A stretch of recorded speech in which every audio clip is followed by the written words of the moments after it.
Փաշինյանը խոսեց ապագան, այսօր է ապագան եկել է 2026-ին հայ ժողովուրդը կգնա եւ եւս մեկ անգամ կվերահաստատի ժողովրդի իր ընտրությունը եւ սրան զուգահեռ պարոն Նահապետյան հերթական պարտք են դրել մեր երեխաների, ծովների, ուսերի այդ զեղությունը, այդ տոնախմբությունը այս իրականության մեջ խնդրեմ Դե ասում դուք էլ ասեք, հիմա շատ էլ ասում է Այս անընդհատ խոսել է այդպես ոչինչ չասող փուչիկ դատար կենացել չի էլի կենացի ժամանակ մի իմաստալից խոսք ասում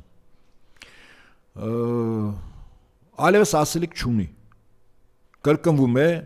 ընկել է նույն ցիկլի մեջ անընդհատ կրկնում ինք իրեն համոզում ես նույնց եմ ասում այս մարդու մոտ տիպիկ աղանդավորի մոտեցում կա երբ այդ դպրոցը լավ անցել ինք իրեն համոզի անընդհատ կրկնելով հետո փորձելով ինք իրեն համոզելով որ դա ճիշտ է նաև փորձի մյուսներին համոզել այդ գնացները վաղուց գնացել են 2026-2019 չի 2021 չի այդ կորուստներով տառապանքով ցավով արտասուքով արյունով զրկանքներով մենք անցել ենք եւ ժողովրդի ճնշող մեծամասնության մոտ կարծում եմ իրավիճակի համարժեք գնահատական կա Եթե Փաշինյանը նկատի ունի ակնկալում է ընտրություններում ինքը ունի մի գործիք բռնություններով կեղծիքներ ոչ ավել եւ ոչ պակաս այնպես որ մեր ընդդիմությունը պետք է պատրաստվի ոչ միայն որ մեր երկրի քաղաքացիները այս կամ այն քաղաքական ուժին ցայն տան այլև փորձի դիմագրավել Փաշինյանի բռնություններով կեղծիք գործիքը կոտրելուն կարծում այսքանը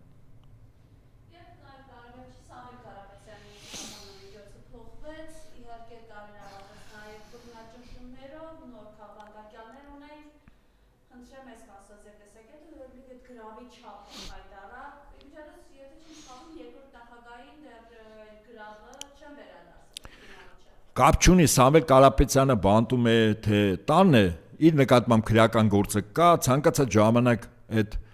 խափանման միջոցը կարող է փոխվել եւ Սամվել Կարապետյանը հայտնի բանտում որտեվ դատավորները որպես օրենքի պաշտպաններ արդարության պաշտպաններ իրենց կոչման մեջ չեն նրանք ընդհանրապես գործիք են կատարելու միահեծան Փաշինյանի հրամանները այնպես որ Փաշինյանը իր միակ մնացած գործիքից չել հրաժարվելու, որտեվ դա է այսօր իր իշխանությունը պահում։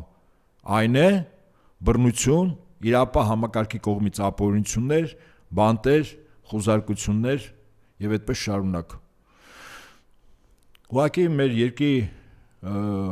ընդդիմադիր դաշտը քաղաքական ուժերը հստակ պատկերացնեն, էլ նրանք ովքեր որ քաղաքական այսօր պրոյեկտներով են մեր ժողովրդին փորձում համոզել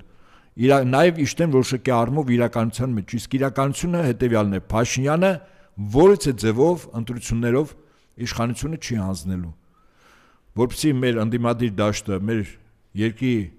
ընտրության իրավունք ունեցող քաղաքացիներին համոզի նախ ուղղակիորեն պետք է ցույց տա իրական ելքերը այո ընտրությունը ձևերից մեկն է եթե Փաշինյանը համատարած կեղծիքներ արեց եւ Կեղծիքներից 1 ժամ հետո Եվրամիության պատկան կառույցների ներկայացուցիչները Հայաստանում ողջունեցին եւ ասին, որ 21-րդ դարի երկիր մոլորակի ամենաարդարացի, ամենաճիշտ, ամենաժողովրդավար ընտրություններն են եւ իրենք ողջունում են Փաշինյանի հաղթանակին, հետաքրքիր է։ Ընդդիմությունը դրանից հետո ինչ է անելու։ Այնպես որ քայլեր կան, որոնք նաեւ ընդդիմության առաջնորդները պետք է հաշվեն, հաշվի առնելով, որ Փաշինյանը իշխանություն չի զիջելու։ Զիջել նշանակում է իր համար կորուստ ամեն ինչի։ Այս մարդն էլ սկզբունքորեն եւ հոգեբանորեն եւ իրական կյանքում պատրաստ չէ որևէ բան հանձնել։ Գնդակը կարծում եմ ընդդիմության դաշտում է։ Այսքանը։